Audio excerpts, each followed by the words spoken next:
আসসালামু আলাইকুম। ATN বাংলা সংবাদে সবাইকে স্বাগত জানাচ্ছি। আমি সুমনা ঘোষ।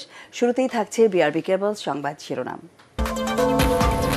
বিপুল ভোটের ব্যবধানে বরিশাল ও খুলনার মেয়র নির্বাচিত হলেন আওয়ামী লীগের আবুল খায়ের আব্দুল্লাহ ও তালুকদার আব্দুল খালেক। স্মার্ট সিটি গড়ার অঙ্গীকার। বিচ্ছিন্ন ঘটনা ছাড়া নির্বাচন শান্তিপূর্ণ হয়েছে দাবি ইসির। বরিশালে ইসলামী আন্দোলনের প্রার্থীর ওপর হামলাকারীকে গ্রেফতারের নির্দেশ।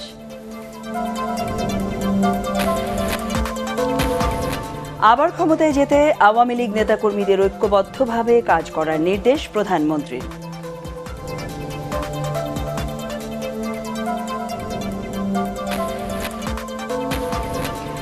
এবং জন্মের পরই জাতীয় পরিচয়পত্র দেওয়ার বিধান রেখে নিবন্ধন আইন 2023-এর খসড়া মন্ত্রিসভায় চূড়ান্ত অনুমোদন। এনআইডির ক্ষমতা পাচ্ছে স্বরাষ্ট্র মন্ত্রণালয়।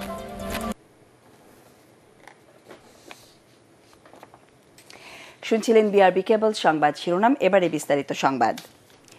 বিপুল ভোটের ব্যবধানে খুলনা ও বরিশালের মেয়র নির্বাচিত হয়েছেন আওয়ামী লীগের দুই প্রার্থী। এর মধ্যে খুলনা সিটি কর্পোরেশন নির্বাচনে টানা দ্বিতীয়বার বিজয়ী হলেন নৌকার প্রার্থী তালুকদার আব্দুল খালেক। তিনি পেয়েছেন 1,54,825 ভোট। মহানগর আওয়ামী লীগের সভাপতি তালুকদার আব্দুল খালেক এই নিয়ে তৃতীয় দফায় খুলনার নগরপিতা নির্বাচিত হলেন। তার নিকটতম প্রতিদ্বন্দ্বী ইসলামী আন্দোলনের আব্দুল আওয়াল পেয়েছেন 60,064 ভোট। এদিকে বরিশালের নতুন মেয়র হয়েছেন আওয়ামী লীগের আবুল খায়ের আব্দুল্লাহ। তিনি পেয়েছেন 87,808 ভোট। তার নিকটতম প্রতিদ্বন্দ্বী ইসলামী আন্দোলনের মুফতি সৈয়দ মোহাম্মদ ফয়জুল করিম পেয়েছেন 33,828 ভোট। বরিশাল সিটি কর্পোরেশন নির্বাচনে ভোট পড়েছে 51.46% এবং খুলনা সিটিতে 48.17% ভোট পড়েছে বলে জানিয়েছেন নির্বাচন কমিশন।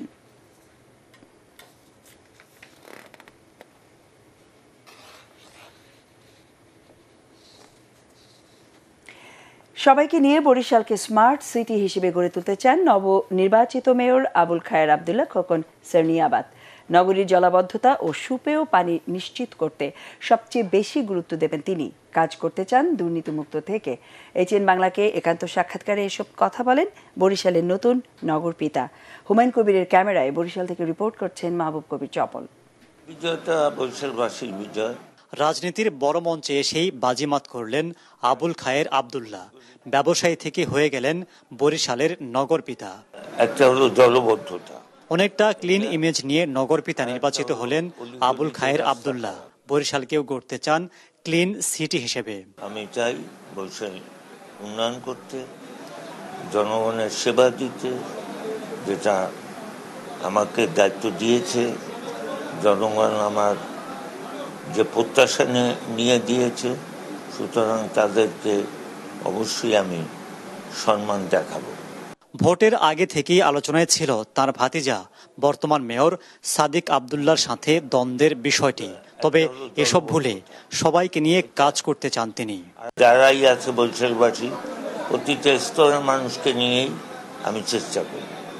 মেয়র নির্বাচিত করার জন্য মাঠে ঘাটে কাজ করেছেন তার স্ত্রী লুনা আব্দুল্লাহ। প্রতিশ্রুতি বাস্তবায়নে স্বামীকে সহায়তা করতে চান তিনি। আমাদের জননেত্রী শেখ হাসিনা, সে বুঝেছেন বরিশালবাসীর জন্য কাকে দিলে ভালো হবে, সেইটাই সে কিন্তু আমাদের জননেত্রী শেখ হাসিনা দিয়েছেন। এবং অবশ্যই আমার হাজবেন্ড, সে বরিশালবাসীর সেবা দিবে এবং বরিশালের উন্নয়ন করবে। আবুল খায়ের আব্দুল্লাহর জয়ে উচ্ছ্বসিত আওয়ামী লীগের নেতাকর্মীরা। বরিশাল সিটি কর্পোরেশনের নতুন মেয়রের বাসার সামনের রাস্তায় এমন জলাবদ্ধতা। নগরবাসী বলছেন, ক্ষমতাসীন দলের মেয়র থাকলেও গত 5 বছরে খুব একটা উন্নয়ন হয়নি। নতুন মেয়রও ক্ষমতাসীন দলের। তিনি যেসব প্রতিশ্রুতি দিয়েছেন তা বাস্তবায়নের মাধ্যমে নগরের উন্নয়ন করবেন, এমনই প্রত্যাশা বাসিন্দাদের। মাহবুব কবির চপল, ATN বাংলা, বরিশাল। ফের মেয়র নির্বাচিত করায় খুলনা সিটি কর্পোরেশনবাসীকে ধন্যবাদ জানিয়েছেন আওয়ামী লীগের বিজয়ী প্রার্থী তালুকদার আব্দুল খালেক। গণমাধ্যমে দিয়ে তাৎক্ষণিক প্রতিক্রিয়ায় তিনি বলেন, সবাইকে সাথে নিয়ে ইশতেহার অনুযায়ী আধুনিক খুলনা গড়ে তুলবেন তিনি। খুলনা প্রতিনিধি SM হাবিবের তথ্য চিত্র নিয়ে ইমদাদুল্লাহ বাবুর রিপোর্ট। তৃতীয় দফা খুলনার নগরপিতা হলেন আওয়ামী লীগের প্রার্থী তালুকদার আব্দুল খালেক। বর্তমানে খুলনা মহানগর আওয়ামী লীগের সভাপতির দায়িত্ব পালন করছেন তিনি। তার জয়ী হওয়ার খবরে আনন্দে ফেটে পড়ে কর্মী ও সমর্থকরা।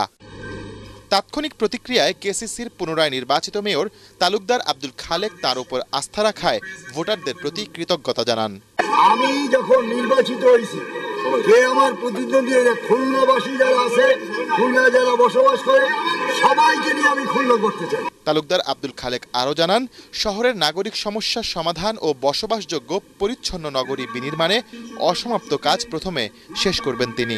কোনো দলমত নাই, দলমত খুলনাতে বসবাস করে যে লোক আজকে নির্বাচন করে নাই, তার নাগরিকত্ব সার্টিফিকেট দিতে হবে। এই সিটি কর্পোরেশনের যারা কাউন্সিলর নির্বাচিত হয়েছে, তার যদি জন্ম নিয়ন্ত্রণ দিতে হয়, তাহলে এই কাউন্সিলর দিতে হবে। উনি যতই আন্দোলন করুন, অন্য কাউ নাগরিকত্ব সার্টিফিকেট এবং জন্ম নিয়ন্ত্রণ দিতে পারবেন, এরাই দেবেন। 2008 সালে নির্বাচনে আওয়ামী লীগের প্রার্থী হয়ে প্রথম দফা বিজয়ী হন তালুকদার আব্দুল খালেক। 2018 সালে মেয়র নির্বাচনে তিনি দ্বিতীয় দফা বিজয়ী হন। ইমদাদুল্লাহ বাবু, ATN বাংলা। এখন প্রতিটি সেন্সোডাইন 150 গ্রাম টুথপেস্টের সাথে একটি সেন্সোডাইন টুথব্রাশ ফ্রি। বাঁচলো টাকা 100।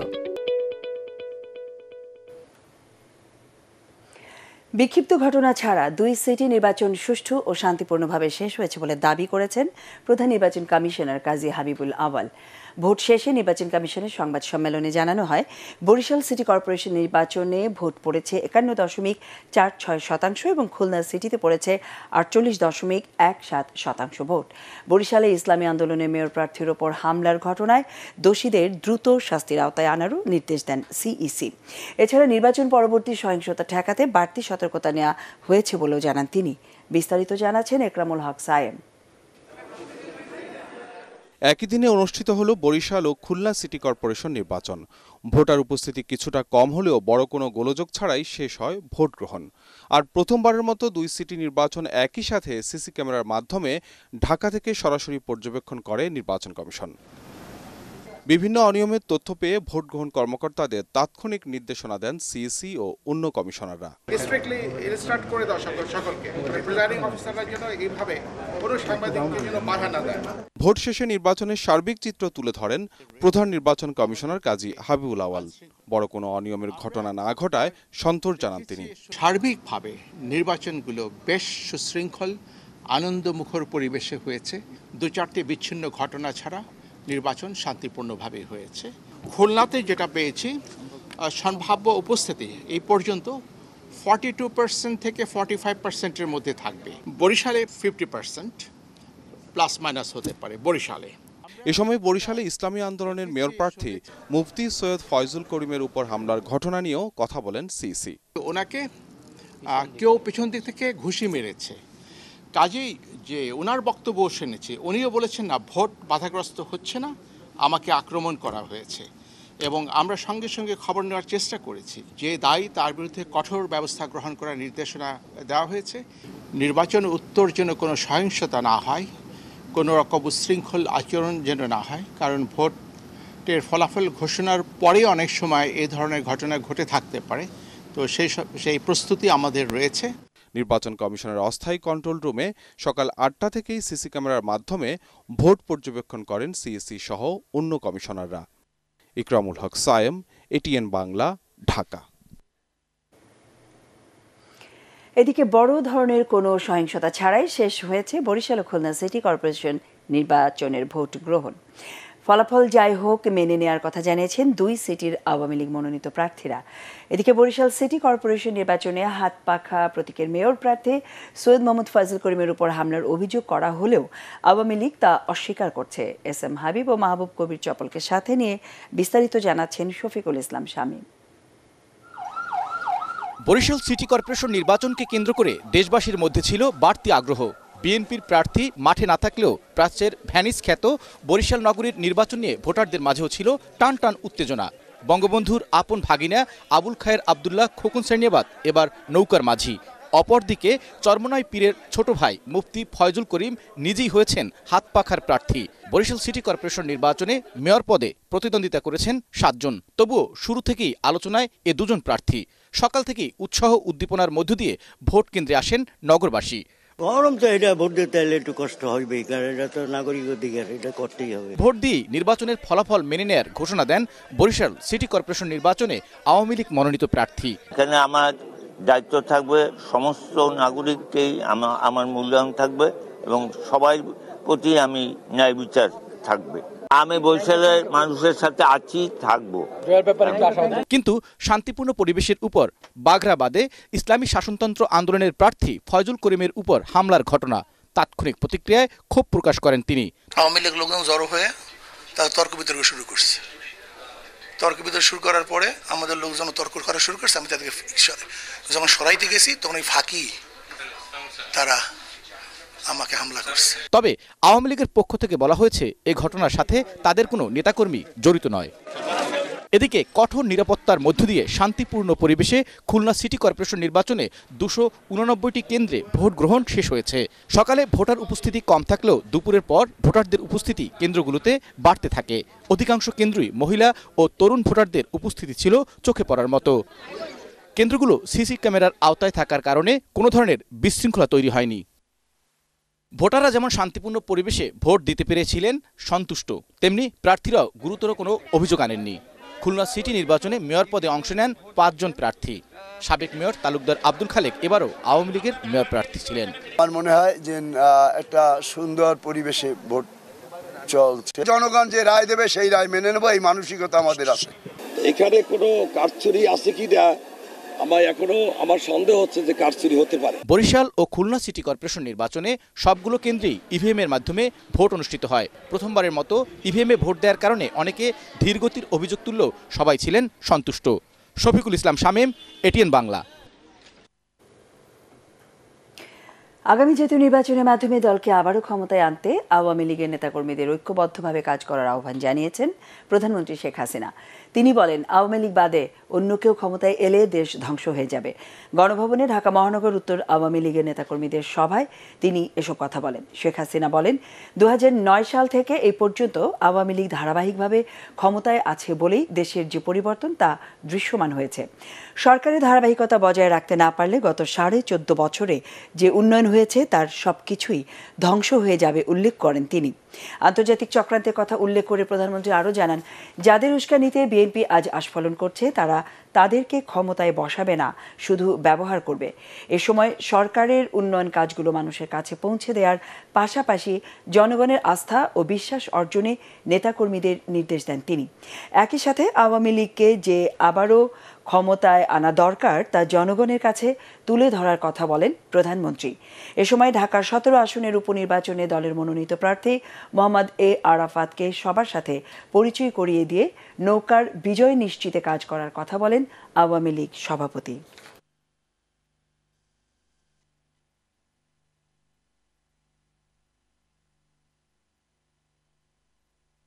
পরিচয়পত্র এনআইডি দেওয়ার বিধান রেখে আইনের খসড়ার চূড়ান্ত অনুমোদন দিয়েছে মন্ত্রিসভা। প্রধানমন্ত্রী শেখ হাসিনার সভাপতিত্বে অনুষ্ঠিত বৈঠকে সিদ্ধান্ত নেওয়া হয়, আইনটি পাশ হলে এনআইডির বিষয়টি দেখবে স্বরাষ্ট্র মন্ত্রণালয়। ভোটার তালিকা করা ছাড়া নির্বাচন কমিশন এ বিষয়ে কোনো হস্তক্ষেপ করতে পারবে না বলে জানান মন্ত্রিপরিষদ সচিব। বিস্তারিত আপেল মাহমুদের রিপোর্টে। 2007 সাল থেকে ছবিসহ ভোটার তালিকা তৈরি এবং এনআইডি সেবা দিয়ে আসছে নির্বাচন কমিশন। সরকারের সাথে ইসির টানাপোড়েন বন্ধে জাতীয় পরিচয়পত্র স্বরাষ্ট্র মন্ত্রণালয়ে নেয়ার উদ্যোগ নেওয়া হয়। নিজ কার্যালয়ে প্রধানমন্ত্রী শেখ হাসিনার সভাপতিত্বে অনুষ্ঠিত হয় মন্ত্রিসভার বৈঠক। এতে জাতীয় পরিচয়পত্র নিবন্ধন কার্যক্রম নির্বাচন কমিশনের কাছ থেকে স্বরাষ্ট্র মন্ত্রণালয়ে আনতে নতুন আইন করার প্রস্তাবে চূড়ান্ত অনুমোদন দেওয়া হয়। ফলে এনআইডি নিবন্ধন করার ক্ষমতা হারাচ্ছে নির্বাচন কমিশন। বৈঠক শেষে সচিবালয়ে সংবাদ সম্মেলনে এসব কথা জানান মন্ত্রিপরিষদ সচিব। আইনের আওতায় এখন আমাদের জাতীয় পরিচয় নিবন্ধন কার্যক্রম আমাদের স্বরাষ্ট্র মন্ত্রণালয়ের আওতাধীন আমাদের সুরক্ষা সেবা বিভাগ দ্বারা এটা পরিচালিত হবে তাদের একটি সংক্রান্ত একটা অফিস থাকবে, সেই অফিসে একজন নিবন্ধক থাকবেন এবং নিবন্ধকের মাধ্যমে এই কাজটি করা হবে। এনআইডিতে কোনো ভুল থাকলে সেটি কীভাবে সংশোধন হবে সেগুলোকে সহজতর করার ব্যবস্থা নেওয়া হবে। এ আইন পাশ হলে দেশের সব নাগরিককে জন্মের পরেই একটি করে অপরিবর্তিত স্বতন্ত্র আইডি নম্বর দেয়া হবে বলে জানান সচিব। যে কোনো নাগরিক জন্মের পরপরই এই নাগরিক সনদ বা একটি নাম্বার তিনি পাওয়ার অধিকারী হবেন এবং এটি অপরিবর্তনীয় হবে। এটি ওনার জন্মের সাথে সাথেই উনি নিতে পারবে। নির্বাচন কমিশন যেহেতু 18 বছরের বেশি যখন হয় তখন ভোটার তালিকা আমরা প্রণয়ন করেন, তখন তারা এইখানে যে এনআইডিটা থাকবে বা এনআইডি প্রাপ্ত যে যারা জনসংখ্যা আমাদের থাকবে তাদের মধ্যে থেকে এই নাম্বারটা ব্যবহার করে তারা করতে পারবে। এদিকে বৈঠকে শেখ হাসিনা কৃষি বিশ্ববিদ্যালয় আইন, ঠাকুরগাঁও বিশ্ববিদ্যালয় আইন, সিলেট উন্নয়ন কর্তৃপক্ষ আইনের খসড়ার চূড়ান্ত অনুমোদন দেয় মন্ত্রিসভা। Apple Mahmud, ATN Bangla, Dhaka. জাতির পিতা বঙ্গবন্ধু শেখ মুজিবুর রহমানের ভাষণ সম্বলিত ভাইয়েরা আমার বইয়ের মোড়ক উন্মোচন করেছেন প্রধানমন্ত্রী শেখ হাসিনা। প্রধানমন্ত্রীর কার্যালয়ে মন্ত্রিপরিষদ বৈঠকের শুরুতে বঙ্গবন্ধুর 200টি ভাষণ সম্বলিত বইটির মোড়ক উন্মোচন করেন তিনি। ভাইয়েরা আমার নামটি প্রধানমন্ত্রী নিজের দেয়া। এছাড়া বইটির ভূমিকাও লিখেছেন তিনি। ভাষণ সংগ্রহ, সংকলন ও সম্পাদনা করেছেন প্রধানমন্ত্রীর speech writer Nazrul Islam. Genius publication প্রকাশিত ভাইয়েরা আমার বইটির প্রধান বৈশিষ্ট্য হলো এতে এখনও পর্যন্ত পাওয়া বঙ্গবন্ধুর ভাষণ অন্তর্ভুক্ত করা হয়েছে। বইটির 200 ভাষণের মধ্যে বাংলাদেশ বেতারের আর্কাইভস থেকে 100টিরও বেশি ভাষণ সংগ্রহ করা হয়েছে, যা শ্রুতি লিখনের মাধ্যমে বইটিতে সংযোজন করা হয়েছে। এছাড়াও প্রতিটি ভাষণের গুরুত্বপূর্ণ অংশ হাইলাইট করে আলাদাভাবে প্রদর্শন করা হয়েছে। সূচিতে ভাষণের বিষয়বস্তু, সাল এবং তারিখ উল্লেখ করা আছে।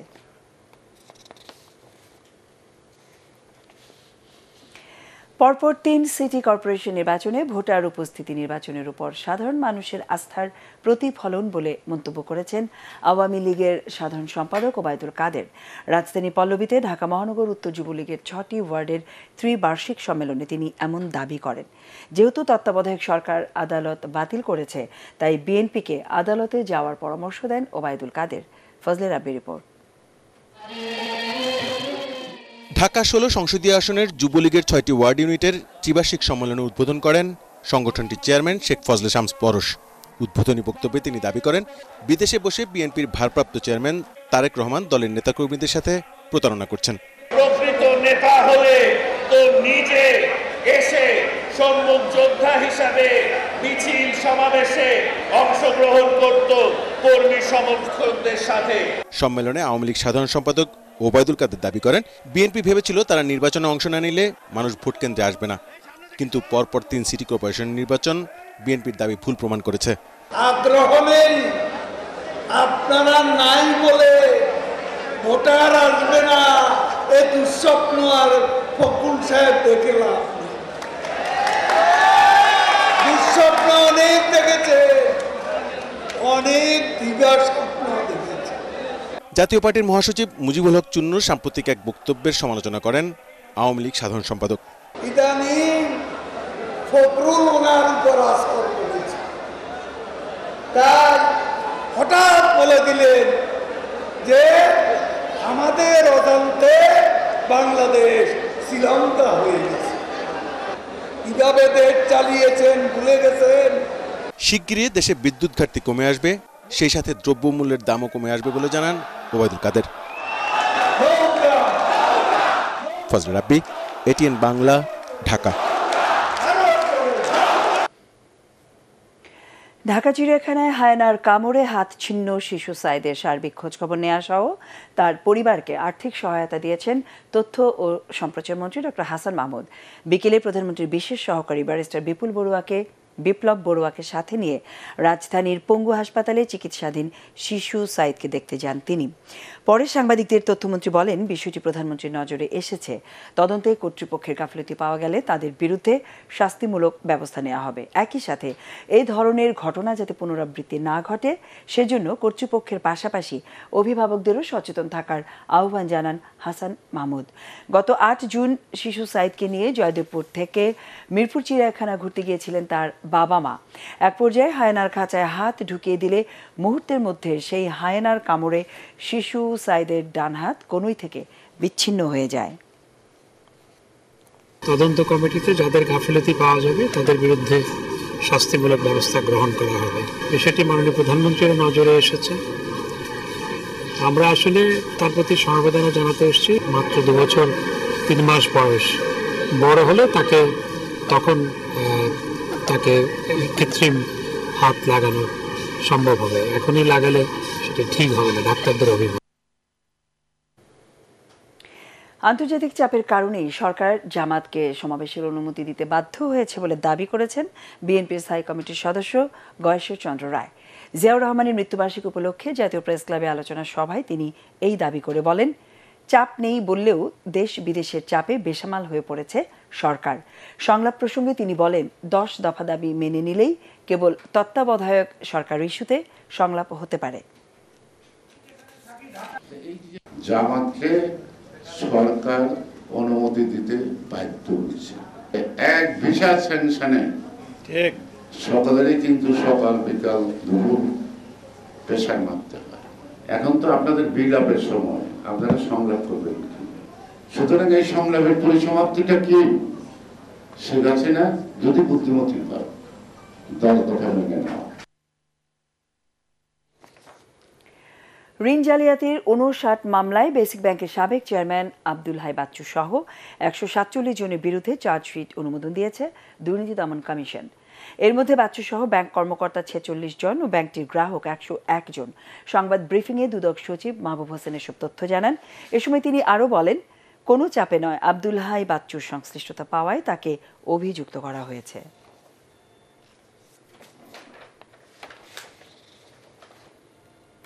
দেশে করোনা পরবর্তীকালে শিশু শ্রমের হার বেড়েছে, যাদের বেশিরভাগই ঝুঁকিপূর্ণ কাজ করে।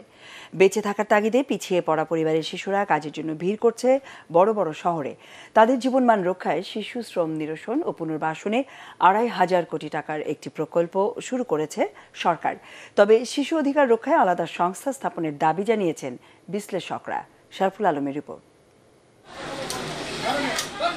ঢাকার কাছে কেরানীগঞ্জে পোশাক কারখানায় কাপড় সেলাইয়ের কাজ চলছে। রোজ 10 থেকে 12 ঘন্টা ঝুঁকিপূর্ণ ইলেকট্রিক সুইং মেশিনে কাজ করছে শিশুরা। যেখানে মোট শ্রমিকের সংখ্যা প্রায় 3 লাখ, তাদের 56 ভাগই শিশু। এর মধ্যে 14 বছর কম বয়সী শিশু প্রায় 20,000। করোনার পর উপকূল সহ পিছিয়ে পড়া অঞ্চল থেকে তাদের মতো এমন অনেকেই ঝুঁকিপূর্ণ শিশু শ্রমে নিয়োজিত হচ্ছে প্রতিনিয়ত। এমন বাস্তবতার মধ্যেই শিশুর শিক্ষা ও সুরক্ষা নিশ্চিত করি, শিশুশ্রম বন্ধ করি শিরোনামে বিশ্ব শিশুশ্রম প্রতিরোধ দিবস পালিত হচ্ছে। 3.4 মিলিয়ন শিশু শ্রমে এখন যুক্ত আছে। 40% উপরে হলো প্রায় শিশু। কিন্তু শিশুদের জন্য কোনো সুনির্দিষ্ট মন্ত্রণালয় নাই যেখানে আপনি বলবেন যে শিশুদের জন্য এই বরাদ্দ হয়েছে এবং এটা করবে। শিশুদের জন্য বাজেট বরাদ্দ হয়, তাদের জন্য সকল ধরনের উন্নয়ন করা হয়, কিন্তু কে এটার জন্য অ্যাকাউন্টেবল? যখনই বিধবা ভাতা পাবে অথবা মাতৃকালীন ভাতা পাবে, সেখানে যদি বলা হয় যে এই পরিবারের কোনো শিশু সন্তান শিশু শ্রমে যুক্ত হবে না, এইটাও কিন্তু একটা বড় push.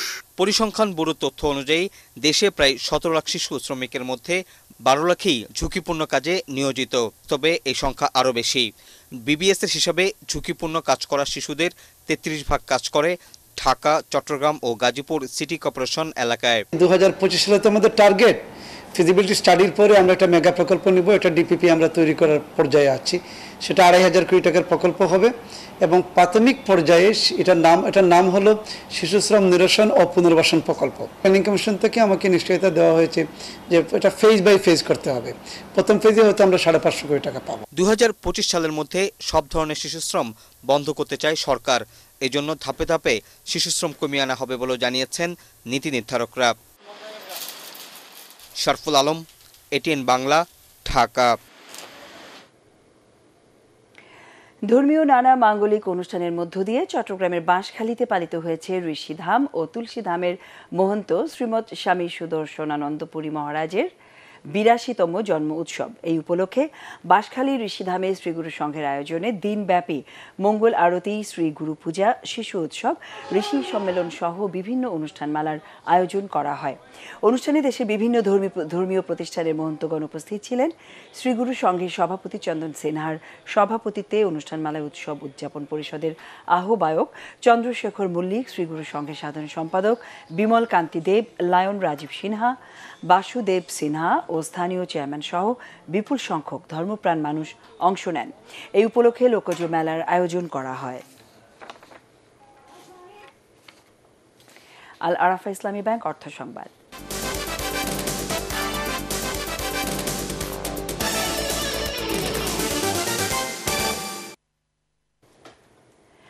Sheikh Hasina আন্তঃব্যাংক football tournament 2023-এর বিজয়ী ইউনিয়ন ব্যাংক লিমিটেডকে সম্বর্ধনা দিল রূপায়ণ গ্রুপ। সেই সাথে পুরস্কার হিসেবে 25 লক্ষ টাকার চেকও প্রদান করা হয় এই প্রতিষ্ঠানটিকে। এ সময় উপস্থিত ছিলেন রূপায়ণ গ্রুপের কো চেয়ারম্যান মাহির আলী খান রাতুল, ইউনিয়ন ব্যাংক লিমিটেডের ব্যবস্থাপনা পরিচালক ও CEO ABM Mokammel Haque Chowdhury.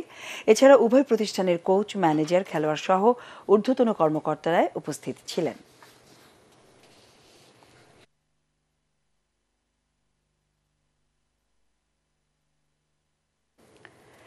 Female painters development প্রোগ্রামের আওতায় প্রথমবারের মতো নারীদের প্রশিক্ষণ দিল বার্জার। দেশের পেইন্টস খাতে দক্ষ নারী কর্মী গড়ে তুলতে এবং এই পেশায় নারীদের উদ্বুদ্ধ করতে এই আয়োজন। জাতীয় দক্ষতা উন্নয়ন কর্তৃপক্ষের কারিকুলামে 40 জন নারীকে বার্জার পেইন্টার্স ট্রেনিং ইনস্টিটিউটে এই প্রশিক্ষণ দেওয়া হয়। রাজধানীর তেজগাঁয়ে সনদ প্রদান অনুষ্ঠানে প্রধান অতিথি হিসেবে উপস্থিত ছিলেন NSD এর নির্বাহী চেয়ারম্যান নাসরিন আফরোজ। এছাড়াও বিশেষ অতিথি ছিলেন বার্জার পেইন্টস বাংলাদেশ লিমিটেডের প্রধান বিপণন কর্মকর্তা Tanjin Ferdous Alam, Berger Paints luxury সিল্কের ব্র্যান্ড অ্যাম্বাসেডর জয়া আহসান সহ অন্যান্য ঊর্ধ্বতন কর্মকর্তাবৃন্দ। এবারে পার্টেক্স খেলার খবর।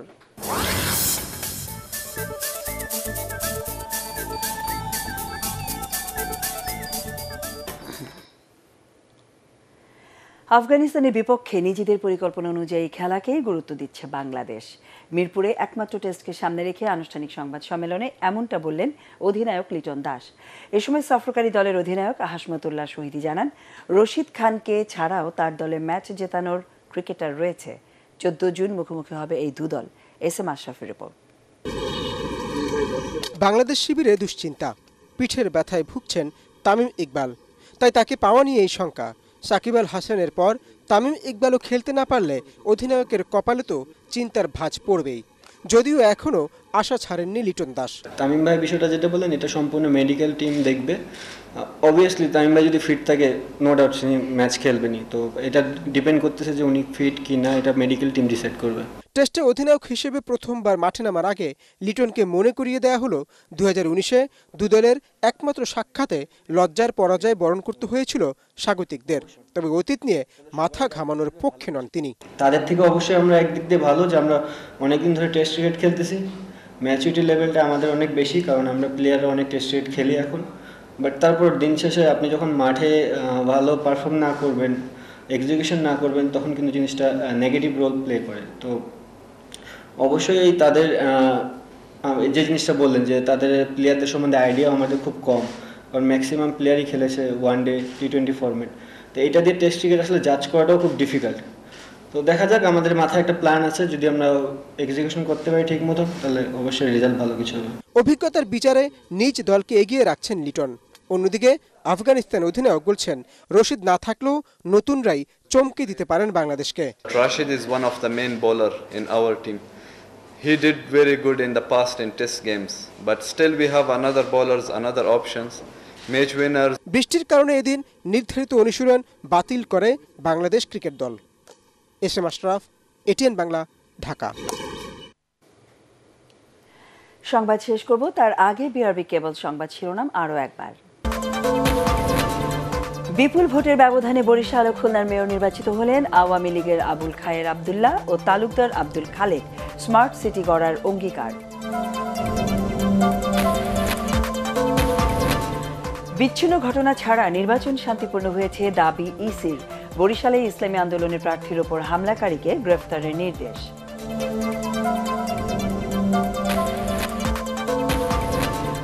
আবারও ক্ষমতায় যেতে আওয়ামী লীগ নেতাকর্মীদের ঐক্যবদ্ধভাবে কাজ করার নির্দেশ প্রধানমন্ত্রীর।